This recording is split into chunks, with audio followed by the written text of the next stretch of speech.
வணக்கம். பரபரப்பு மீடியா செய்திகளுக்காக நான் நிரோஷன். ஐரோப்பிய பன்னாட்டு அடுத்த தலைமுறை ஆளற்ற விமான திட்டத்தில் பார்வையாளர் நாடாக இந்தியா அதிகாரப்பூர்வமாக இணைந்துள்ளது. யூரோ ஆளற்ற விமானம் நடுத்தர உயரத்தில் நீண்ட சகிப்புத்தன்மை, அதாவது மேல் வகையிலானது.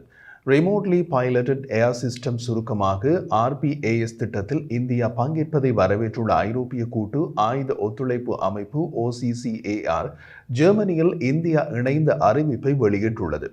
இந்த ஐரோப்பிய அமைப்பு ஐரோப்பிய இராணுவ உபகரணங்களின் தயாரிப்புகளை நிர்வாகம் செய்கிறது.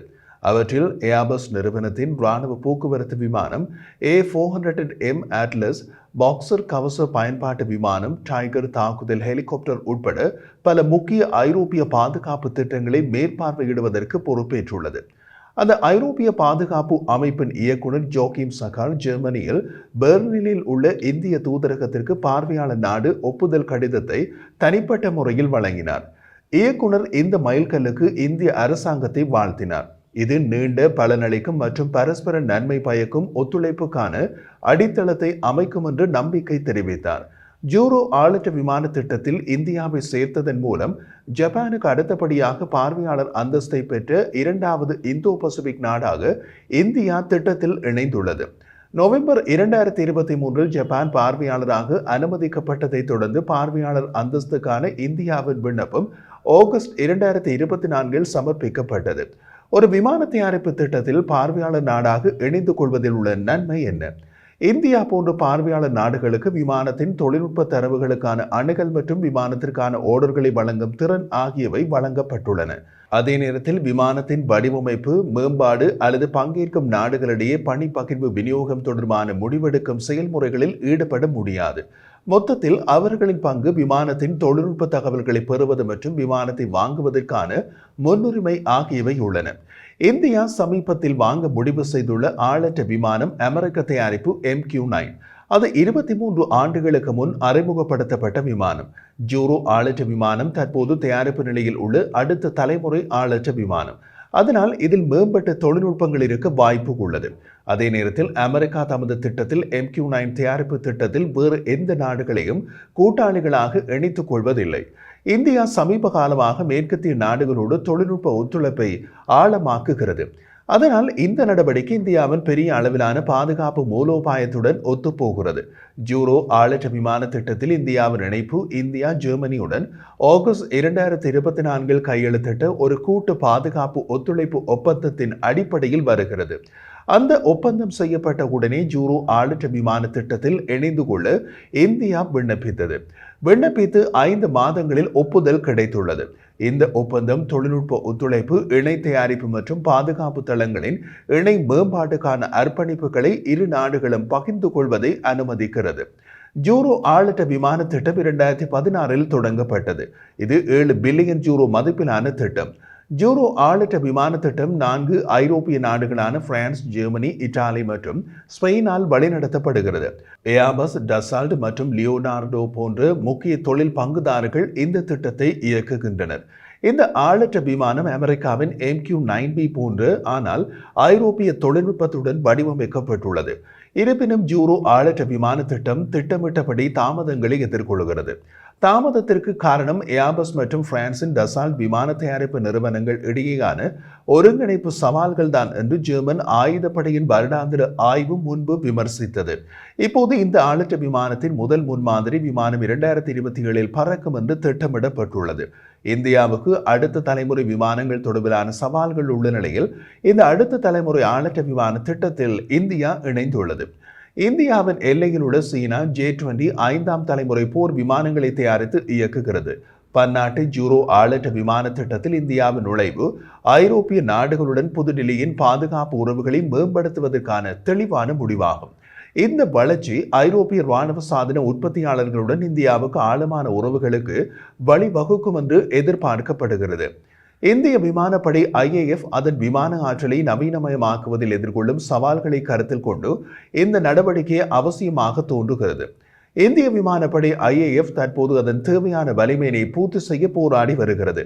புதிய போர் விமானங்களை தயாரிப்பதில் தாமதம் ஏற்படுவதால் அதன் வயதான விமான ரகங்களை மாற்றுவது கடினமாகிறது. தற்போது IAF 31 படைப்பிரிவுகளை மட்டுமே இயக்குகிறது. இது அங்கீகரிக்கப்பட்ட 42 படைகளை விட மிக குறைவாக உள்ளது. இது 1965ஆம் ஆண்டு பாகிஸ்தானுடனான போருக்கு பின்னர் மிக குறைந்த எண்ணிக்கையிலான படைப்பிரிவுகளை குறிக்கிறது. இந்தியாவின் விமானப்படைக்கான கண்ணோட்டம் அதன் உள்நாட்டு 5ஆம் தலைமுறை விமான மேம்பாட்டுக்கான திட்டமான AMCEயின் பின்னடைவால் பாதிக்கப்பட்டு உள்ளது. தொழில்நுட்ப சிக்கல்கள், வளக்கட்டுப்பாடுகள் ஆகியவை AMCE திட்டத்தை பாதித்துள்ளன.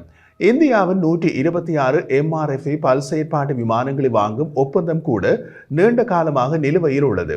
இந்தியாவின் பிராந்திய எதிரிகளால் ஏற்படும் அச்சுறுத்தல்களை கருத்தில் கொண்டு பார்த்தால் இந்த முன்னேற்றமின்மை குறிப்பிடத்தக்கது. குறிப்பாக சீனா போர் விமானங்கள் உருவாக்கம் மற்றும் வரிசைப்படுத்தல் போன்றவற்றை வேகமாக செய்கிறது. சமீப ஆண்டுகளில் பெய்ஜிங் J-20 5ஆம் தலைமுறை போர் விமானத்தின் உற்பத்தியை துரிதப்படுத்தியது. அத்துடன் 2035ஆம் ஆண்டுக்குள் 1000 ஸ்டெல்த் தொழில்நுட்ப 5வது தலைமுறை போர் விமானங்களை தயாரிக்க முடியும் என்கின்றது. J-20 5ஆம் தலைமுறை போர் விமானம் என்று கூறப்பட்டாலும் அந்த விமானம் 5ஆம் தலைமுறை போர் விமானங்களின் அனைத்து திறன்களையும் கொண்டிருக்கவில்லை. அதே நேரத்தில் கடந்த ஆண்டு நவம்பர் மாதம் சீனா தனது 2வது ஸ்டெல்த் தொழில்நுட்ப 5வது தலைமுறை போர் விமானமான J-35A விமானத்தை ஜுஹாய் விமான கண்காட்சியில் அறிமுகம் செய்தது. அது போதாது என்பது போல் ஒரு மாதத்திற்கு பின்னர் பெய்ஜிங் தனது 6வது தலைமுறை போர் விமானங்களான J-36 மற்றும் J-50 ஆகியவற்றின் முன்மாதிரிகளை பறக்கவிட்டது. இந்தியாவின் உறுதியான போட்டியாளரான பாகிஸ்தானும் சீனாவிடமிருந்து புதிதாக வெளியிடப்பட்ட J-35A வாங்குவதற்கான பாதையில் இருப்பதாக கூறப்படுகிறது. இஸ்லாமாபாத் 5ஆம் தலைமுறை போர் விமான திட்டமான கான் திட்டத்தில் துருக்கியுடன் ஒத்துழைக்கிறது. பெரிய டிக்கெட் MRFA ஒப்பந்தத்தை தவிர இந்தியாவுக்கு 3 5வது தலைமுறை விமான விருப்பங்கள் உள்ளன. அமெரிக்க தயாரிப்பு US F-35 லைனிங் 2, ரஷ்யாவின் Su-57 மற்றும் உள்நாட்டு AMCE திட்டத்தில் இந்தியாவுக்கு ஒரு தொழில்நுட்ப பங்குதாரர் தேவைப்படலாம். 3 விருப்பங்களில் ரஷ்யாவின் Su-57 முன்பு இந்தியாவால் நிராகரிக்கப்பட்ட விமானம். தவிர உக்ரைனுடனான அதன் தற்போதைய போரில் ரஷ்யா ஆழமாக வேரூன்றி இருப்பதால் Su-57 உற்பத்தி சவால்களால் பாதிக்கப்பட்டுள்ளது. சுகோய் Su-75 செக்மேட் என்ற மற்றொரு ஸ்டெல்த் விமானத்திலும் மாஸ்கோ வேலை செய்து வருகிறது. ஆனால் அந்த திட்டம் இன்னமும் அதன் கருத்தியல் நிலைகளில் உள்ளது. நிச்சயமற்ற நிதி மற்றும் உடனடி வளர்ச்சிக்கான குறைந்த வாய்ப்புகள் Su-75 விமானத்துக்கு உள்ளன. இந்த சூழ்நிலையானது அடிப்படையில் இந்தியாவின் தேர்வுகளை F-35 லைனிங் 2 ஆக குறைக்கிறது. ஆனால் இந்த விமானத்தை இந்தியாவுக்கு அமெரிக்கா அதிகாரப்பூர்வமாக வழங்கவில்லை.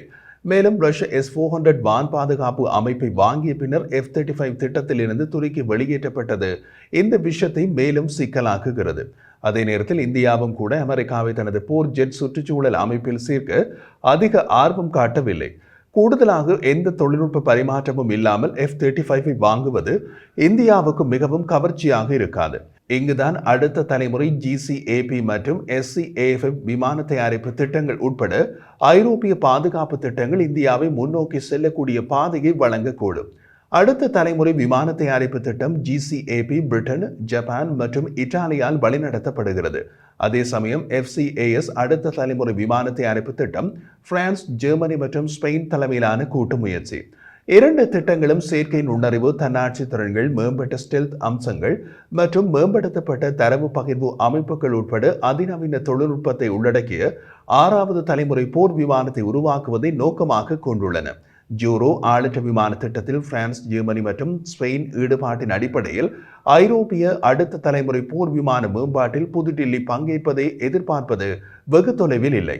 இந்திய விமானப்படையின் ஓய்வு பெற்ற போர் விமானியான air marshal Anil Chopra India பின்தங்கியிருக்க முடியாது என்பதை வலியுறுத்தும் விதத்தில் இந்த அம்சத்தை முன்னரே குறிப்பிட்டிருந்தார். புதுடில்லி 5ஆம் தலைமுறை விமானத்தை பெறுவதற்கான அதன் விருப்பங்களை மதிப்பிடும் அதே வேளையில் வளர்ந்து வரும் பாதுகாப்பு நிலப்பரப்பில் முன்னேற 6வது தலைமுறை தொழில்நுட்பங்களில் வேலை செய்ய தொடங்க வேண்டும் என்று சோப்ரா வாதிட்டார். பாதுகாப்பு தொழில்நுட்ப மேம்பாட்டில் பல நாடுகள் கூட்டு வழிகளை தேர்ந்தெடுத்துள்ளதாக அவர் சுட்டிக்காட்டினார்.